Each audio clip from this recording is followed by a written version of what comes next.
بسم اللہ الرحمن الرحیم۔ قاسم کا پامال لاشا ہے، سلام ہو اس ماں کے اوپر جنہوں نے اپنے بچے کو تیار کر کے بھیجا۔ ہمارے پاکستان کی مائیں جناب ام فروہ کی پیروی میں، جناب ام فروہ کی اطاعت میں اپنے بچوں کو قربان کرنے کے لیے تیار ہیں۔ جب امام حسین لاشا لائے ہیں نا اپنے بھتیجے کا، چند لاشوں پر حسین بہت روئے ہیں۔ ان میں سے عزادارو ایک لاشا حضرت قاسم کا لاشا ہے۔ جب پہنچے نا اپنے بھتیجے کے لاشے پر تو بدن پامال ہو چکا تھا۔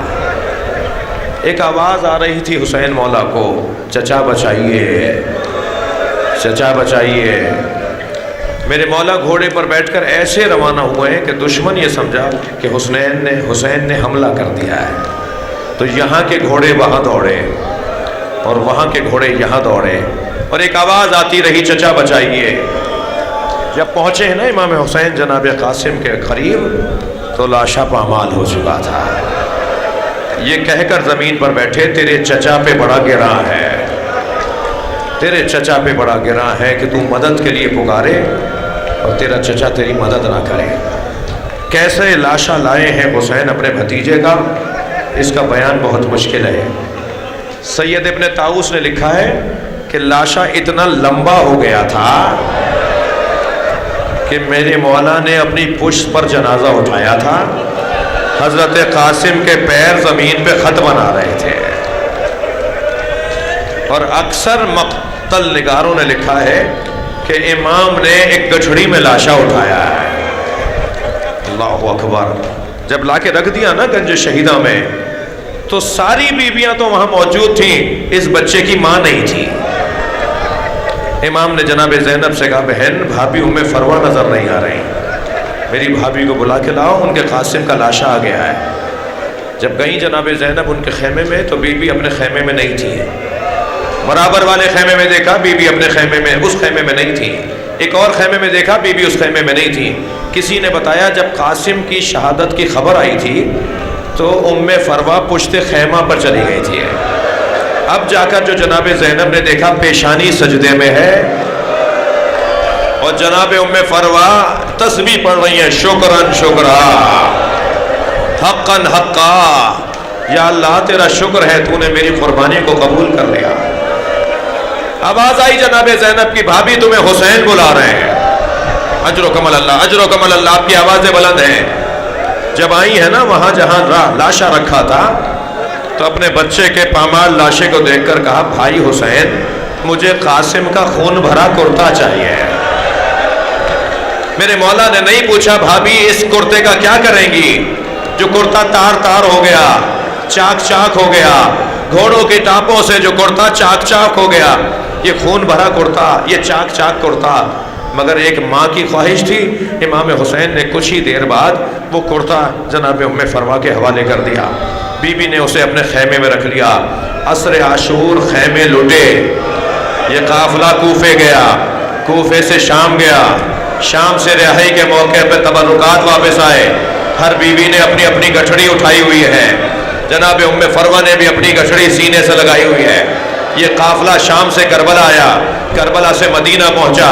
جیسے ہی مدینہ پہنچی فرمایا میرے اونٹ کو جنت البقیع لے جاؤ۔ جناب ام فروہ کے اونٹ کو جنت البقیع لے جایا گیا۔ اونٹ سے اتری، قبر امام حسن کے قریب جا کے بیٹھی، گٹھڑی کھولی، خون بھرا کرتا نکالا، قبر امام حسن پہ پھیلا دیا۔ اے میرے والی تمہارے بچے کی نشانی لے کر، اجرکم اللہ، اجرکم اللہ۔ خدا کسی غم میں نہ رلائے، رونے کے ایام عزادارو، اگر مجھے چند دقیقے تاخیر ہو جائے تو مجھے معاف کریں گے۔ کربلا میں 9 شہید ایسے ہیں جن کی مائیں زندہ ہیں۔ بڑا سخت امتحان ہوتا ہے ایک ماں کے لیے جب اس کے جوان بچے کی میت اس کے سامنے آئے۔ کربلا میں 9 ایسے شہید ہیں جن کی مائیں زندہ ہیں. میں کس کس شہید کا ذکر کروں؟ ایک ماں تو وہ ہے جو اپنے ننھے سے بچے کو اجلا سا کرتا پہنا کر امام حسین کی گودی میں لا کے دیتی ہے.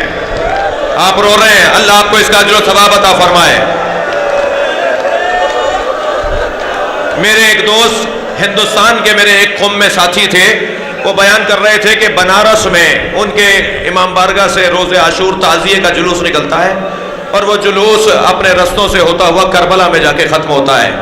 مولانا فرمانے لگے کہ جب جلوس نکلا تو ہم چند دوست اس رستے پہ چلنے لگے جہاں سے جلوس کو گزر کے کربلا جانا تھا. جلوس پیچھے تھا، ہم آگے آگے جا رہے تھے. ہم نے کیا دیکھا کہ سامنے ایک چوراہے پر ہندو عورتوں کا ایک بہت بڑا اجتماع ہو رہا ہے. بہت بڑی تعداد میں ہزاروں ہندو عورتیں کھڑی ہیں. کہنے لگے جب ہم قریب گئے تو ایک اور چیز ہمیں محسوس ہوئی کہ ہر عورت کی گود میں دودھ پیتا ہوا بچہ ہے.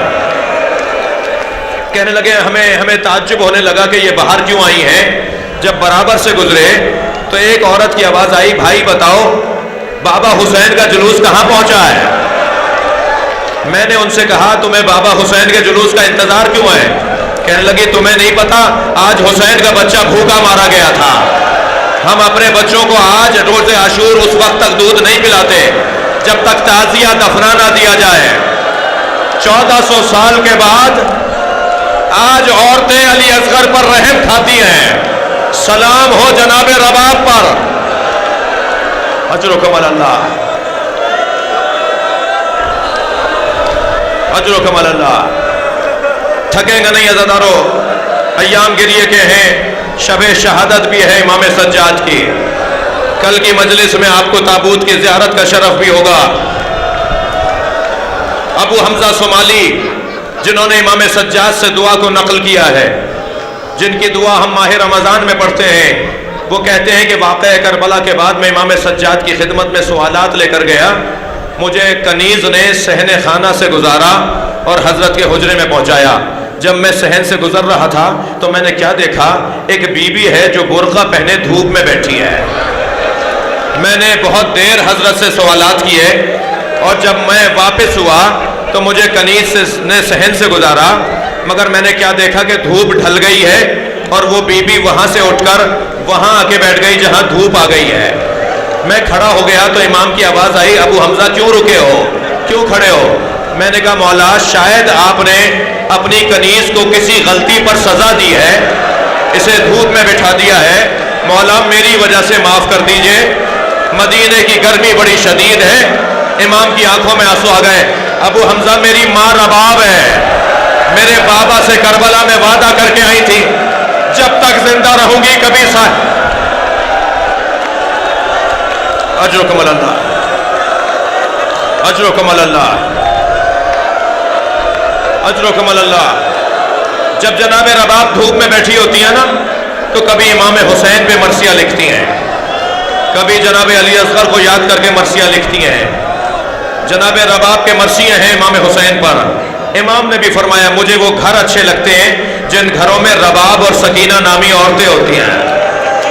اجرکم اللہ. جن گھروں میں رباب اور سکینہ نامی عورتیں ہوتی ہیں.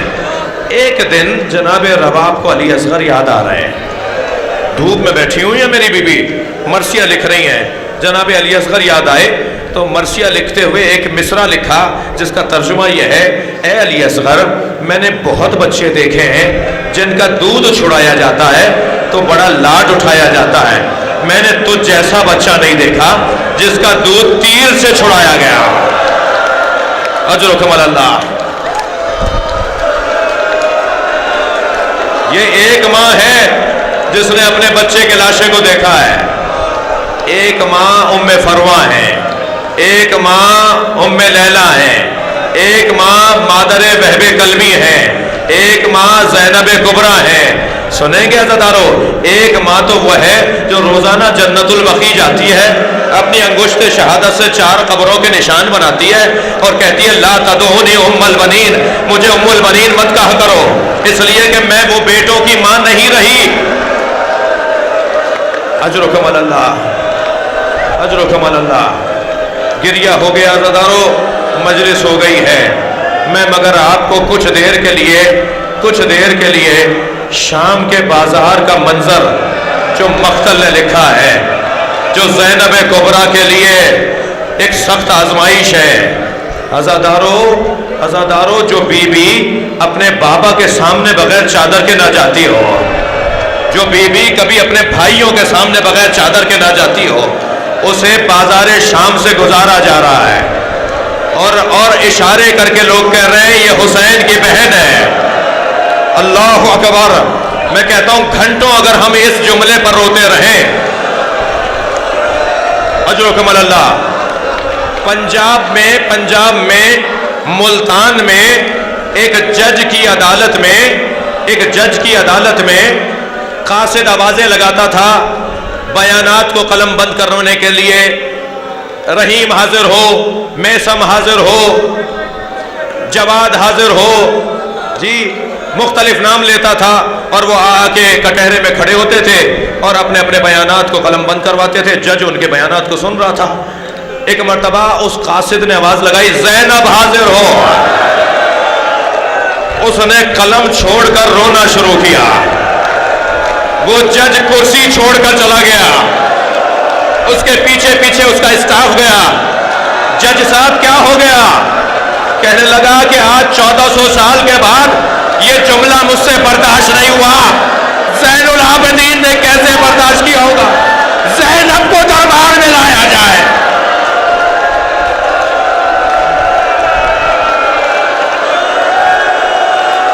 اجرکم اللہ، اجرکم اللہ. نہیں تھکے عزادارو. مجھے نہیں معلوم آئندہ سال یہ ایام میری زندگی میں لکھے یا نہیں لکھے. جنہیں رونا نہیں آ رہا وہ آنسو مانگے. مولا سے جو دعا مانگی جا رہی ہے نا اس وقت، اس میں ایک دعا یہ مانگے مولا آپ پر بہنے والے آنسو مجھے مل جائیں. اجرکم اللہ، اجرکم اللہ. میری بیوی زینب دربار شام میں، میری بیوی زینب دربار شام میں جب جناب زینب کو دربار میں لایا جا رہا تھا، میری بیوی نے فرمایا تھا زین العابدین میں اس دربار میں نہیں جاؤں گی جہاں شرابی کرسیوں پر بیٹھے ہوئے ہیں. کہاں علی کی بیٹی اور کہاں ایسا ماحول. ایک مرتبہ جناب زینب نے جب انکار کیا تو شمر تازیہ نے لے کے امام سجاد کے قریب آیا. میرے مولا کے پشت مبارک پر اللہ اکبر، اللہ اکبر، اللہ اکبر. تھکے نہیں عزادارو. چند جنازوں پر غسال روئے ہیں. شب شہادت ہے امام سجاد کی جملہ سن لیجئے. چند جنازوں پر غسال روئے ہیں. ایک جنازہ جناب زہرا کا، مولا کے چیخنے کی آواز گلی میں سلمان نے سنی. سلمان نے کہا علی آپ جیسا صابر کوئی نہیں ہے. فرمایا جب میں علی جب زہرا کو غسل دے رہا تھا فاطمہ کی 2 پسلیاں ٹوٹی ہوئی تھیں. اجرکم اللہ. ایک زہرا کے جنازے پہ غسال رویا. دوسرے جنازے کا حال سنیں گے. جناب سکینہ کے جنازے پر غسالہ روتی ہوئی باہر آئی. امام سجاد سے کہنے لگی اے اسیر زندان مجھے اتنا بتاؤ تمہاری بہن کو کیا بیماری تھی؟ تمہاری بہن کس بیماری میں مری ہے؟ میرے مولا نے فرمایا میری بہن کو کوئی بیماری نہیں تھی. کہا میں نے جب کرتا علیحدہ کیا بدن پہ نیلے نشان. میرے مولا کی آنکھوں میں آنسو آ گئے. یہ سکینہ کے بدن میں تازیانوں کے اجرکم اللہ.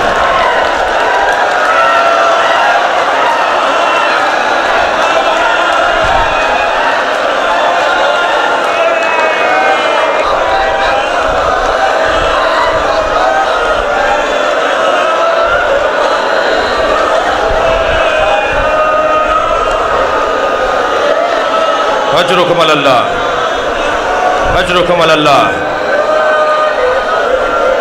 میں دعویٰ تو نہیں کرتا مگر بعض جملے ایسے ہیں کہ شاید آپ بستر پہ جاتے جاتے روئیں گے.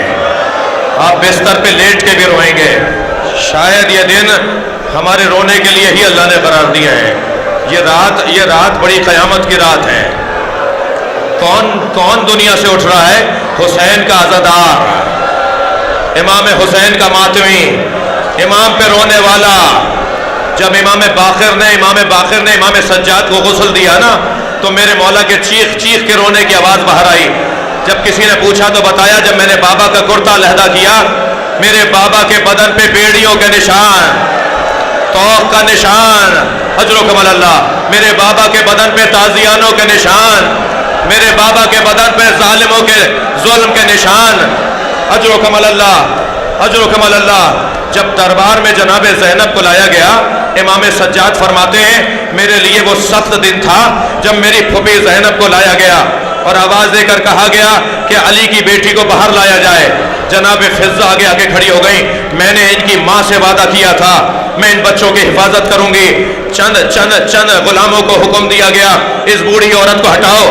غلام تازیانہ لے کر آگے بڑھے، صرف ایک تازیانہ فضہ کو لگا تھا کہ فضہ نے یزید کے عقب میں کھڑے ہوئے حبشیوں کو خطاب کیا، اے حبشیوں، اجر و کمال اللہ، اے حبشیوں تمہاری غیرت کو کیا ہوا ہے؟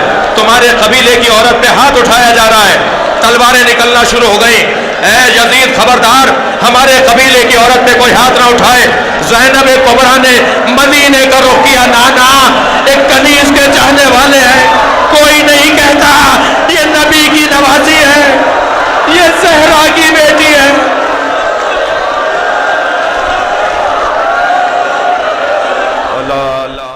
اگر آپ ہمارے لیٹسٹ ویڈیوز کے بارے میں جاننا چاہتے ہیں تو ہمارے چینل کو سبسکرائب کریں اور بیل آئیکن کو پریس کریں۔